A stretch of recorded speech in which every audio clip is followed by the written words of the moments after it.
tema de hoy es David en la cueva de Adulán. Y para eso vamos a ir al primer libro de Samuel, capítulo 22. Leemos desde el verso 1, por favor. Yéndose luego David de allí, huyó a la cueva de Adulán. Y cuando sus hermanos y toda la casa de su padre lo supieron, vinieron allí a él. Y se juntaron con él todos los afligidos y todo el que estaba endeudado y todos los que se hallaban en amargura de espíritu. Y fue hecho jefe de ellos y tuvo consigo como 400 hombres. Verso 3. Y se fue de allí David a Mizpa de Moab y dijo al rey de Moab: yo te ruego que mi padre y mi madre estén con ustedes hasta que sepa lo que Dios hará de mí. Los trajo pues a la presencia del rey de Moab y habitaron con él todo el tiempo que David estuvo en el lugar fuerte. Pero el profeta Gad le dijo a David: no te estés en este lugar fuerte, anda y vete a tierra de Judá. Y David se fue y vino al bosque de Jaret. Y ahí vamos a terminar la lectura porque no es muy larga. ¿Por qué David terminó en una cueva? El primer factor importante por lo cual David terminó en una cueva es Saúl. Saúl es el primer factor. Ya Dios había desechado a Saúl. Le había dicho a Saúl que había escogido a alguien más conforme a su corazón. Usted se acuerda que Samuel había estado llorando por Saúl y le dijo: Dios, ¿hasta cuándo vas a llorar tú a Saúl? Si yo ya lo deseché, ya para mí no existe, ¿para qué? Ya déjalo. Pero hasta cierto punto Samuel no, yo siento, pienso, creo yo, que tal vez no entendía a cabalidad por qué es que Dios lo había desechado. Si tanta gente que es rebelde contra Dios, pues tanta gente que es mala, ¿por qué va a desechar a Saúl si hay más gente peor que Saúl? ¿Ya? Algo así pienso yo. No, la Biblia no lo menciona, pero ¿por qué tengo yo el indicio de esto? Porque Dios compara el corazón de Saúl con el corazón de David. Ahora, Saúl en este momento solo ha cometido 2 errores, aparentemente, delante de Samuel. Pero lo que Dios hace es mostrarle a todos por qué es que Saúl es desechado. A estas alturas de las lecturas que hemos tenido, se ha demostrado que Saúl es un hombre rebelde. Es un hombre atormentado y poseído por un demonio. Es un asesino, desconfiado, hipócrita, celoso, un mal hablado. Era un malintencionado, no amaba a su familia, miraba a su familia como objetos, porque incluso a su hija Mical la casó con David para que los filisteos la mataran a ella y a David, y no a él. ¿Ya se dieron cuenta? La historia misma nos viene narrando por qué es que Dios desechó a Saúl. No era simplemente una persona que desechaba la palabra, no, él en su corazón ya no era correcto delante de Dios. Entonces, hasta este momento ya hemos visto cómo es que Dios revela. Miren esto, hermanos, Dios revela cómo son las personas. Y aquí yo pienso que tenemos que empezar a aplicar la palabra. Cuando queramos nosotros conocer cómo es alguien, lo único que tenemos que hacer es decirle: Señor, revélanos, muéstrame cómo es él o cómo es ella. Y Dios se va a encargar de abrir, de destapar, de sacar a luz todo lo que pueda haber. Dios conoce el corazón de todos y Dios lo puede revelar. Entonces a veces nosotros no entendemos por qué hay muchas personas que Dios saca de nuestra vida. Hay un amigo en el trabajo y de repente Dios hace que lo promuevan a otro lugar, lo quiten, lo cambien, pero yo como platicaba con él o con ella y todo, nos llevaba muy bien, pero Dios dice: no, esa amistad no me gusta. Y conforme pasa el tiempo uno se da cuenta que esa amistad no era la correcta. Lo mismo pasa con cualquier otra actividad humana que usted tenga. De repente un negocio y no se hizo el negocio. No, ¿por qué esa persona? Y de repente el que iba a hacer el negocio era alguien que traficaba armas, alguien que era drogadicto, alguien, ya me doy a entender. Conforme pasa el tiempo, nosotros nos vamos a dando cuenta cómo es que Dios quita de nuestra vida aquellas personas que no nos van a dar nada, no nos van a sumar, que no nos van a edificar. Entonces Saúl era así. Entonces, por favor, siempre debemos tomar en cuenta que detrás de la fachada de una persona hay más. Detrás de lo que vemos hay un corazón que no vemos. Lo primero. Entonces, Saúl ya no era acorde al corazón de Dios y por supuesto miraba a David con malos ojos. Entonces, Saúl es una de las razones por las cuales David está en la cueva. La segunda razón es el éxito de David. David peleaba batallas y las ganaba, hermanos. Lea, lo hemos leído en otros pasajes, pero David salía a pelear con unas cuantas personas y ganaba. Con otra ya ganaba. Saúl ya no vio con buenos ojos a David desde que mató al gigante. Ya no lo vio con buenos ojos. Estaba completamente celoso de David. Ahora, miren cómo es eso, porque Samuel estaba muy contento con Saúl, pero a medida que se dio cuenta que el corazón de Saúl estaba tan podrido por dentro, empezó a contarnos más acerca de David. Y él empieza a decir, David salía a pelear y ganaba las batallas y regresaba con victoria. A donde quiera que él iba, Dios entregaba a sus enemigos. Samuel nos empieza a contar. Ahora, ¿a qué grado llegó Samuel a amar tanto a David? Pues al grado de contarnos de dónde viene. Por eso escribió Samuel el libro de Ruth. El libro de Ruth nos cuenta de dónde viene el rey David. Y ese fue escrito por Samuel. Entonces, vean cómo es que el corazón de Samuel al final terminó también amando a David más que a Saúl, al igual que Dios. Ese éxito que David tenía hizo que Saúl quisiera matarlo. Y aquí viene otra aplicación, hermanos. Hay que tener cuidado con quienes se alegran con nuestro éxito y quienes nos abrazan y nos adulan por el éxito. Porque no todos los que nos felicitan nos quieren ver el bien. ¿Ya? Entonces uno tiene que tener cuidado a quién le cuenta uno su éxito, como también a quién le cuenta uno su desgracia también, porque hay gente que hace leña del árbol caído. Entonces, otra cosa que aprendemos aquí entonces es que el éxito siempre va a traernos enemigos.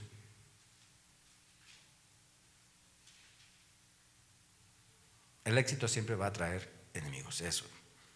Y la tercera cosa, el tercer punto por el cual David termina en una cueva es la amistad con Jonatán.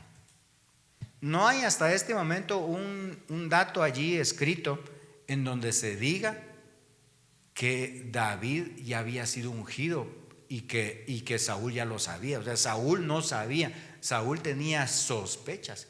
Pero Saúl, de ver el éxito que tenía David, dijo, no, este es posiblemente el próximo rey.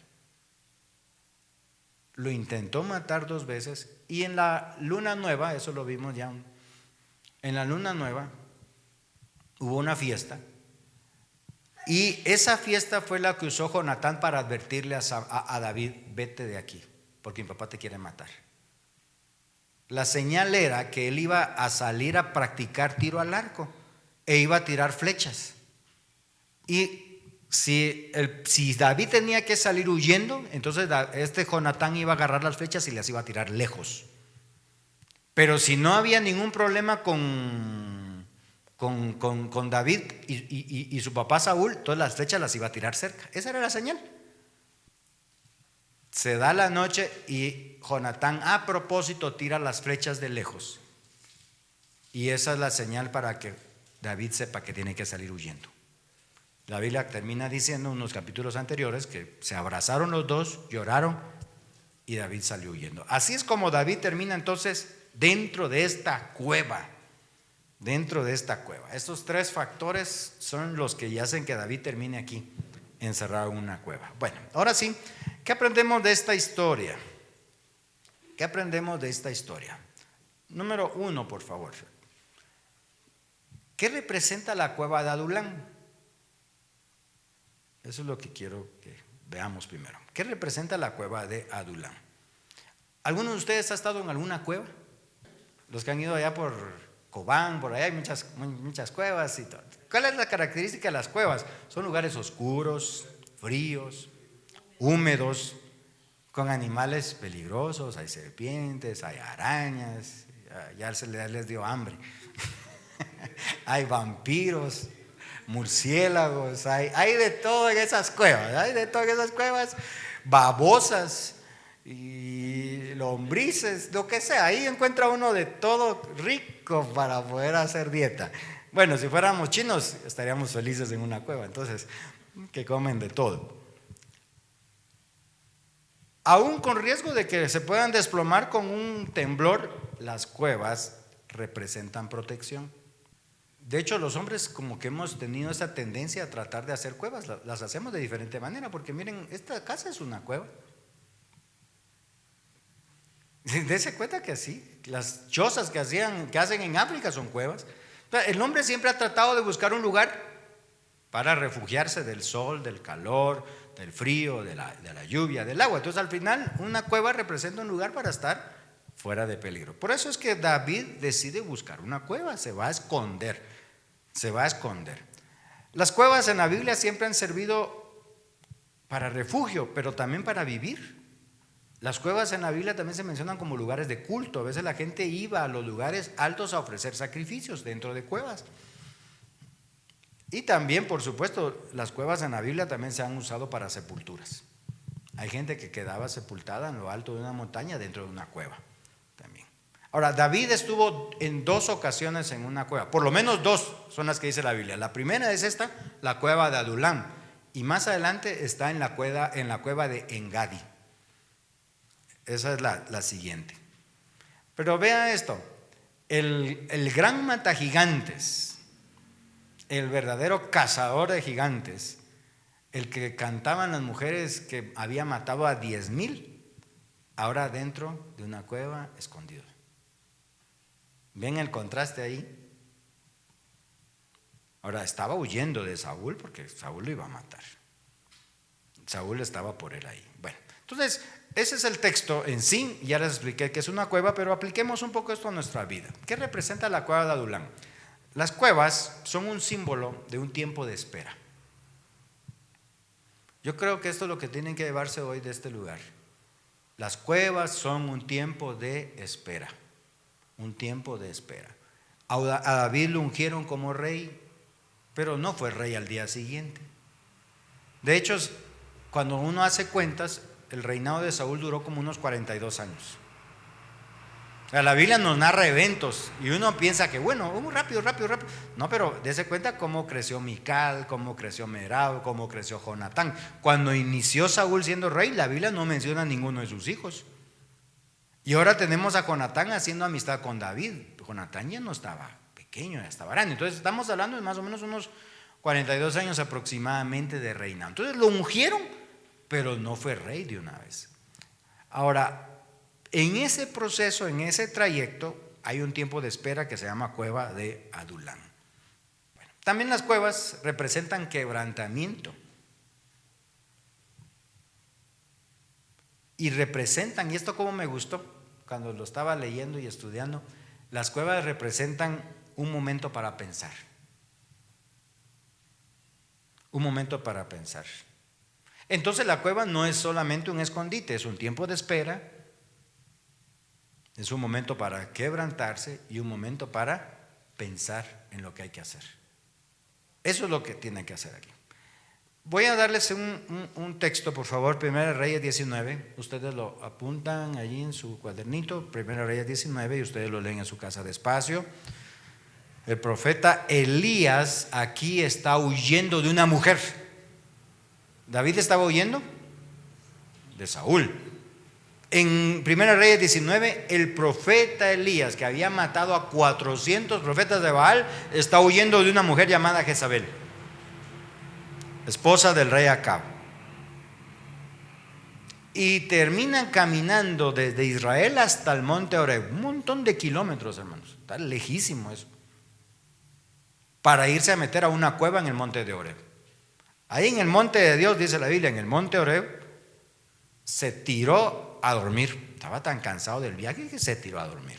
Dentro de la cueva, cuando se dio cuenta, lo despertó el Señor y dice: Elías, ¿qué estás haciendo aquí? Y dice Elías: sentí un vivo celo, me quieren matar, soy el último que queda. Y estaba muy cansado y medio que hablaba con Dios y Dios le hablaba a él.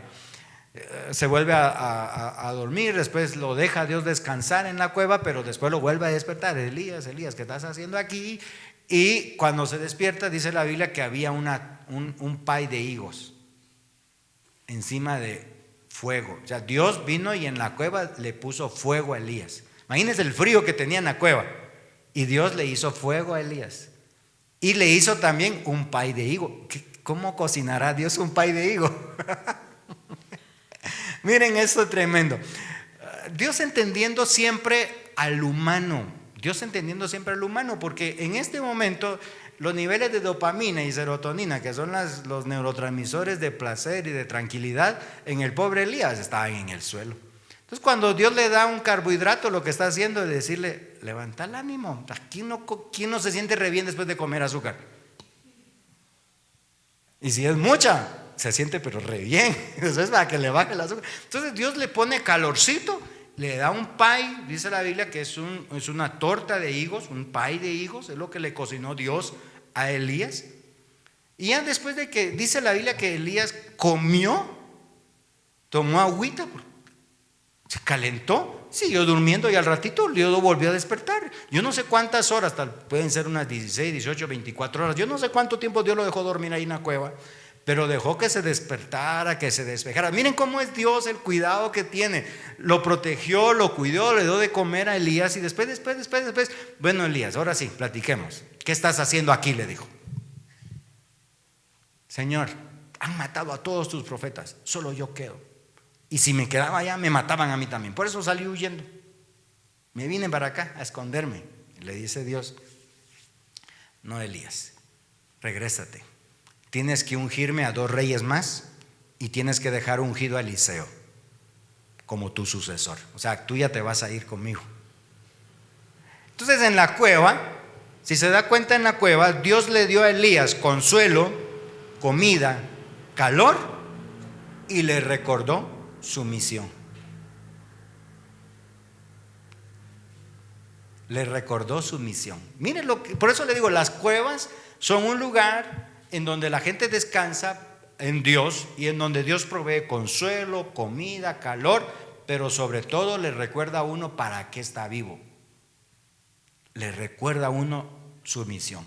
Y de hecho, usted lea el pasaje, Elías se levantó.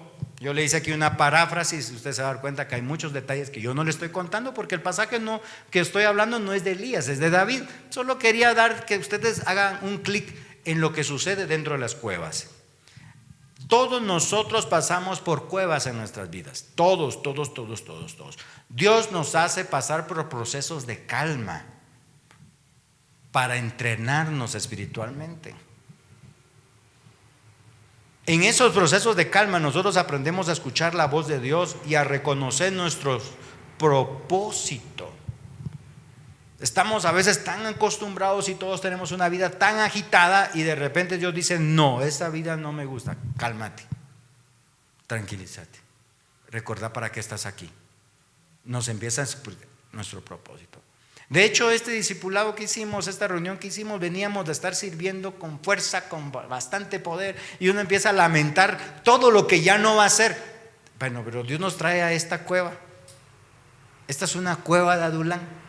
Esta es una cueva donde yo debo de entrenarme, donde recibir consuelo. Yo no sé, pero aquí muchos trabajábamos en diaconado, por ejemplo. Bueno, ¿y cuántos libros de diaconado nos hemos leído en marzo?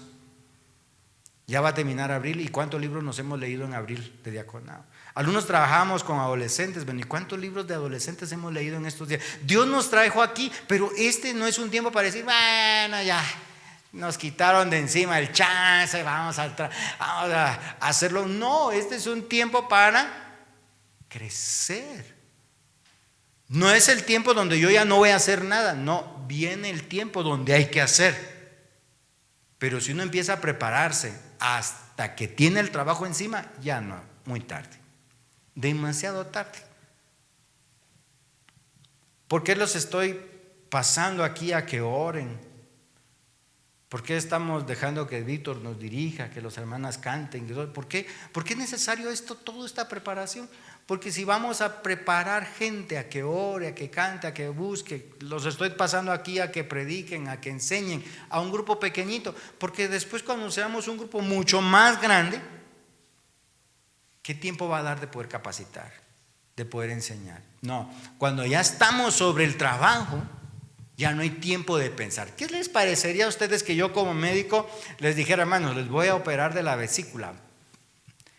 Y ya está usted en la sala de operaciones y yo viendo tutoriales de YouTube de cómo operar la vesícula. No tenga pena, ahorita empezamos. No, todavía no le voy a dar anestesia, es que no he terminado esto. Mire, ¿cómo le hicieron? ¿Se dejaría operar usted por mí? Usted diría, doctor, realmente usted sabe qué está haciendo. Y yo agarrando el bisturí. Sí, no tenga pena. Yo agarrando el bisturí así, ¿verdad? Como sí. ¿Verdad? Entonces, se da cuenta que cuando ya estamos en la acción, muchas veces ya no hay tiempo para prepararse. Entonces, Dios nos trae a cuevas, Dios nos trae a momentos de calma, momentos de paz para prepararnos. Nos pasa también en el trabajo. Algunos aquí estamos en la medicina, otros estamos en confecciones, otros somos comerciantes, otros somos, qué sé yo. A veces hay muchos chances, ¿sí o no? Bastante. Y uno no se da abasto de nada. Pero hay días que la cosa está más baja. ¿Para qué son esos días donde la cosa está más baja? Para ir a la playa, para ver más TikTok, para ver más Facebook, para ver la repetición de los partidos de la Champions, para eso. No, ¿para qué viene la calma? Para capacitarnos, para aprender otra cosa. Bueno, tengo este libro que habla sobre una nueva técnica en no sé qué, la voy a leer, voy a repasar. No hay nada. Bueno, ahorita tengo tiempo de orar, ahorita tengo tiempo de leer la palabra, ahorita tengo tiempo de... Entonces las cuevas, los momentos de espera no son para perder el tiempo, sino son para dejar que Dios nos recuerde nuestra misión y para que nosotros podamos aprender un poquito más.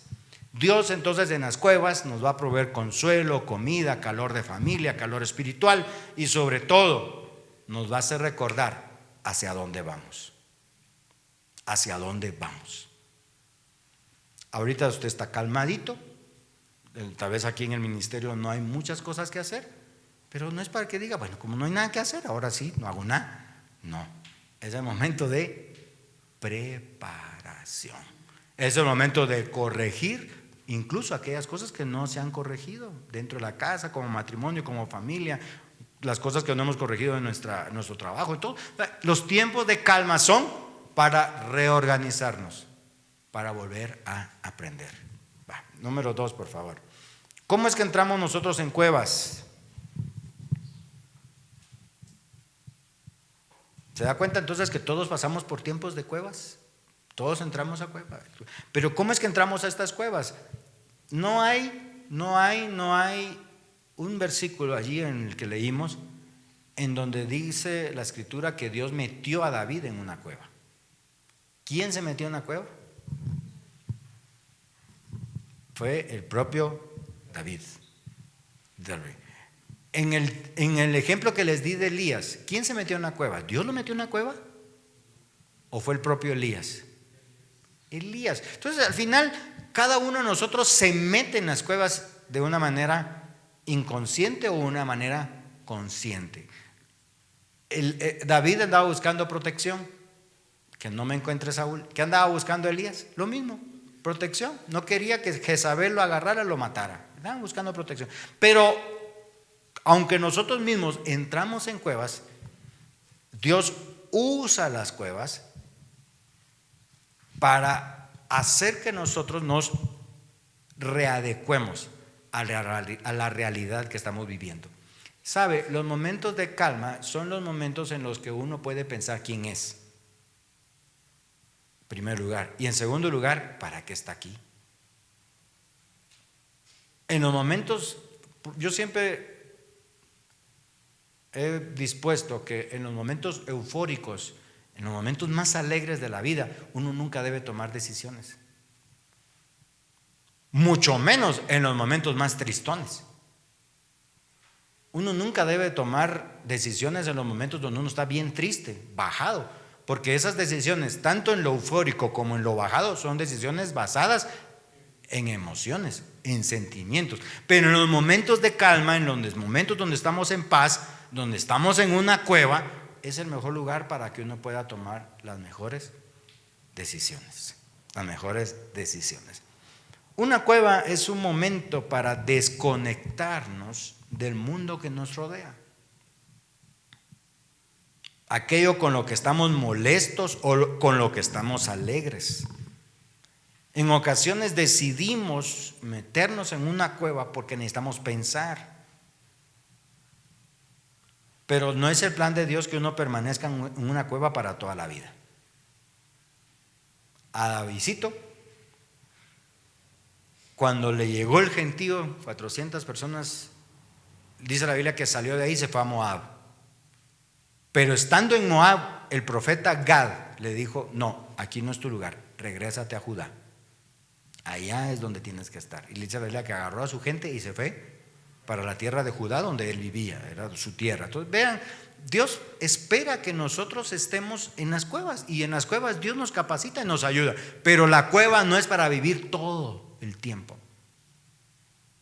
No es para que estemos todo el tiempo viendo qué hacemos, qué no hacemos, no, es para que planifiquemos, para que miremos hacia dónde vamos y que salgamos a hacer lo que tenemos que hacer. Salir a hacer lo que tenemos que hacer. ¿Estamos hasta acá? ¿Está conmigo todavía? Entonces, nosotros mismos entramos a cuevas, pero es en esa cueva a veces donde Dios nos va a permitir que miremos qué es lo que hay que corregir, qué es lo que hay que avanzar, qué es lo que hay que hacer. No es cierto que a veces cuando uno no tiene nada que hacer en el trabajo, es cuando uno se da cuenta de las telas de araña que están en ciertos lugares. ¿Sí o no? ¿Verdad? Aquella pared que ya le falta una pintada. Esto hay que pintarlo. Donde se da cuenta uno de ciertos expedientes que están todos desordenados y que ya no deberían de estar. Es en el momento de calma en donde uno se da cuenta de lo que está mal parqueado, es donde hay que arreglar todas las cosas que están ahí. Entonces los momentos de calma no son para decir: bueno, Dios ya me dejó, no hay clientes, no entran, ni las moscas han entrado aquí. Hermano, empiece a revisar que está mal parqueado. De repente hay algo que usted tiene que ver en ese momento de cueva, donde usted tiene que aprender algo que tiene que hacer. Los momentos de cuevas son los momentos donde uno tiene que aprender a ver qué está mal para arreglarlo. Número 3, por favor.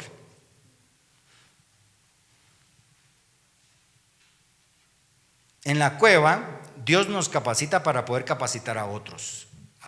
Ese punto como me gustó. En la cueva, Dios nos capacita para poder capacitar a otros. Vean que David estaba afligido. David estaba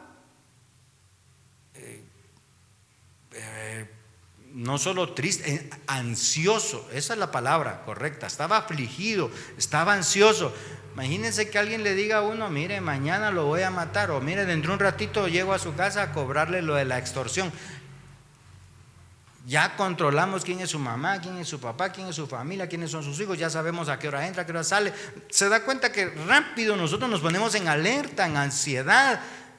¿Qué va a pasar con mi familia? La van a matar. Entonces, David estaba así, ansioso, estaba intranquilo. Él necesitaba que alguien lo consolara. Y sí llegó gente a la cueva, pero mire qué tipo de gente llegó a la cueva. Gente afligida, gente endeudada, gente amargada de espíritu. A decirle: David, queremos que seas nuestro jefe. Pero si yo estoy molido, yo estoy acabado, yo estoy que ya a punto de ver, yo lo que quiero es que la gente no me mire para que Saúl no me caiga encima, y ahora voy a tener que dirigir 400 gentes. ¿Dónde meto a 400 gentes? ¿Se da cuenta? En las cuevas Dios nos capacita para poder capacitar a otros. Y también otra de las cosas es que si usted ahorita se siente mal por alguna circunstancia, déjeme decirle que hay gente que está peor que usted. Porque la Biblia no dice que David estuviera endeudado. ¿Usted ve a David endeudado? David no estaba endeudado. Tal vez afligido y amargado de espíritu, tal vez probablemente por la situación ansiosa. Pero David no estaba endeudado, y sin embargo los 400 que le llegaron sí estaban endeudados. De alguna manera Dios le estaba diciendo a David: David, estás mal, pero te voy a llevar 400 gentes que están peor. Y para colmo, te voy a hacer jefe de esos. Entonces en la cueva nosotros aprendemos de Dios, porque tarde o temprano Dios nos va a llevar a alguien que está peor que nosotros, para que nosotros le digamos cómo tiene que salir de esa situación. Prácticamente ese ejército, esas 400 personas eran una chusma, gente sin valor en la sociedad, desprotegidos, abandonados a su suerte, gente que nadie daba ni un centavo por ellos. Y sin embargo le dijo Dios a David: bueno, ahora tú eres el jefe de ellos. ¡Ah, santo Señor! ¿Se da cuenta que uno no se puede dar el lujo de decir: bueno, como estoy en calma, como no hay nada que hacer, ya no hago nada? Pues no, uno siempre tiene que aprender a salir de sus líos, porque tarde o temprano, a la vuelta de la esquina, Dios nos trae a alguien. Y nosotros a veces tenemos problemas en los matrimonios, no me dejará usted mentir. Y tenemos que ver cómo salimos de esos matrimonios, porque de repente viene alguien a contarnos un problema que está peor que el que nosotros tenemos. Ayúdenos. ¿Qué consejo nos da? Ay, Dios, si usted supiera, yo estoy peor que usted. Uno no se puede poner a decir eso. No, mire usted, mire, el Señor es poderoso, el Señor es grande, aunque sea con las tripas de fuera, pero usted le tiene que decir a Él lo que Dios dice a través de su palabra. ¿Ya? A veces los jóvenes tenemos algún problema y vienen jóvenes que están peor que nosotros. Ay, sí, vos, yo también estoy. Ay, no me contés porque me pongo a llorar solo de ver eso. Yo también. Uno no puede decir eso, uno tiene que tener una palabra de Dios para la gente. Pero ¿cómo obtiene uno esa palabra? A través de entender que la cueva por la cual uno está pasando es para capacitarse, para meterse a orar, para meterse a buscar al Señor. Ahora, le dejo un pasaje, 2 Samuel 23, del 8 al 39. Apúntelo ahí, porque todavía no nos toca estudiar esto. 2 Samuel 23, 8 al 39. A esa chusma que se juntó con David, en este pasaje de 2 Samuel ya le llaman los valientes de David. Léalo despacio en su casa, le va a bendecir eso como a mí me bendijo. Esta gente mataba gigantes. Varios de estas personas, dice ahí, mataron a fulano de tal que medía no sé cuántos metros y toda la situación. Esta gente aprendió a matar gigantes con David. Esta gente aprendió a matar filisteos. Aprendió a tomar ciudades fortificadas. Hay una historia ahí de uno de estos valientes de David que había sido una chusma, que mató a un egipcio gigante con un palo en la mano. ¿Cómo le hizo para matar a un gigante con un palo? Ni siquiera con una honda, ni siquiera con una pistola, nada. Un palo en la mano y con eso mató al egipcio, dice la Biblia. Ah, pero eran los afligidos, eran los amargados, eran los que nadie daba ni un centavo. ¿Qué fue lo que les cambió la vida a esta gente? David. ¿Ya se dio cuenta entonces que usted puede ser capaz de cambiarle la vida a alguien que ya no tiene esperanza? A alguien que está amargado, a alguien que está afligido, a alguien que está endeudado. Usted y yo podemos ser la respuesta para estas personas. Se convirtieron entonces en los valientes de David. ¿Cuál fue el factor de éxito de estas personas? Haberse juntado con David en una cueva llamada Adulam. Y de ahí empezó un proceso de transformación. Mire, el que iba huyendo de Saúl terminó enseñándole a otros a matar gigantes, a tomar ciudades. Entonces, mis amados hermanos, si estamos en una cueva en este momento es para aprender a enseñarle a otros a cómo permanecer en su vida. No solo en su vida material, sino en su vida espiritual, en su vida laboral, en todo lo que tenga que ver. En las cuevas, entonces, aprendemos para enseñar a otros. En las cuevas aprendemos para enseñar a otros. Número 4, por favor. ¿Qué hacer en las cuevas? Número 4. ¿Qué hacer en las cuevas? Entonces, este David es una joya, de veras, es una joya cuando uno lo estudia. Escribió en la cueva de Adulán un salmo. ¿Qué les parece? El Salmo 57. Vamos a ir al Salmo 57. Verso 1. Ten misericordia de mí, oh Dios. Ten misericordia de mí, porque en ti ha confiado mi alma. Así empieza el versículo 1, pero el Salmo no empieza allí. ¿Dónde empieza? En el título. ¿Qué dice el título? Al músico principal sobre no destruyas. Mictán de David, ¿cuándo?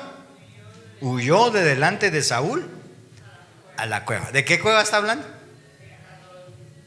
La cueva de Adulán. Vaya, ahí está.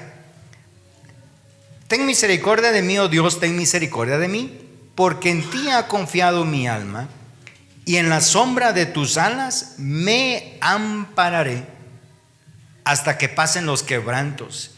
Clamaré al Dios Altísimo, al Dios que me favorece. Mire qué confianza esta. Él enviará desde los cielos y me salvará de la infamia del que me acosa. Selah.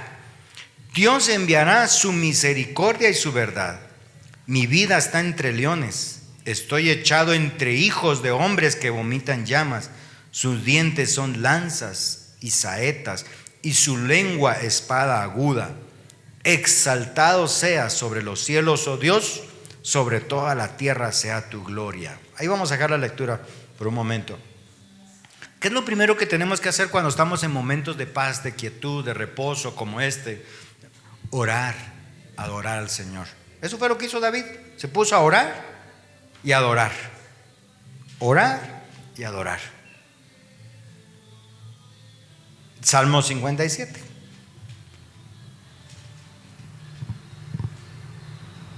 Segundo, por favor. En las cuevas debemos dejar que Dios nos hable. Debemos dejar que Dios nos hable. Aprender más de Él y de su palabra. Hago referencia nuevamente a 1 Reyes 19. ¿Qué le dice? ¿Qué pasó en el 1 Reyes 19 con Elías? Dios le dice a Elías: Elías, ¿qué estás haciendo aquí? ¿Qué hay ahí? Comunión. Comunión, exacto, comunión. Dios reconfortó a Elías, lo hizo comer su pay de higos, luego le dijo lo que tenía que hacer. De la misma manera Dios le dio fuerzas a David, porque salió de Adulán con sus papás, con su familia y con 400 hombres más que tenía que cuidar. Vámonos. ¿Cómo fue posible que él pudiera hacer eso? Porque tenía comunión con el Señor. Bueno, tal vez no eran los hombres idóneos los que llegaron a David, pero ya cuando David tenía una responsabilidad, tenía que hablar con Dios por esa responsabilidad. A veces Dios nos trae por un camino y uno dice: ¿cómo fue que terminé yo en este lugar? Y Dios nos dice que lo hizo precisamente para que nosotros aprendamos a depender de Él. Eso es el punto, aprender a leer. Y una tercera cosa, por favor, una tercera cosa que tenemos que hacer cuando estamos en las cuevas es ceder a la misión de Dios. Ceder a la misión de Dios. Nada mejor que enfocarnos en lo que hay que hacer para que uno no esté pensando tonteras. Cuando uno está en reposo, cuando uno no está haciendo cosas, la mente se ocupa, hermanos. Cuando uno no hace nada, la mente empieza a pensar, valga la redundancia, y a maquinar cosas terribles. Si uno deja la mente en blanco, Satanás se encargará de llenarla de mentiras, de llenarla de incredulidad, de llenarla de duda. Eso es lo que sucede cuando nosotros no dejamos que Dios nos recuerde para qué estamos en este mundo. Nada mejor entonces que una cueva para que nosotros entendamos qué es lo que nosotros tenemos que hacer para Dios. Una cueva no es para siempre, es parte de un proceso, es parte de un proceso. Las cuevas no son el final de la historia, pero en la cueva nosotros aprendemos para saber qué hacer cuando y cómo se presente la ocasión.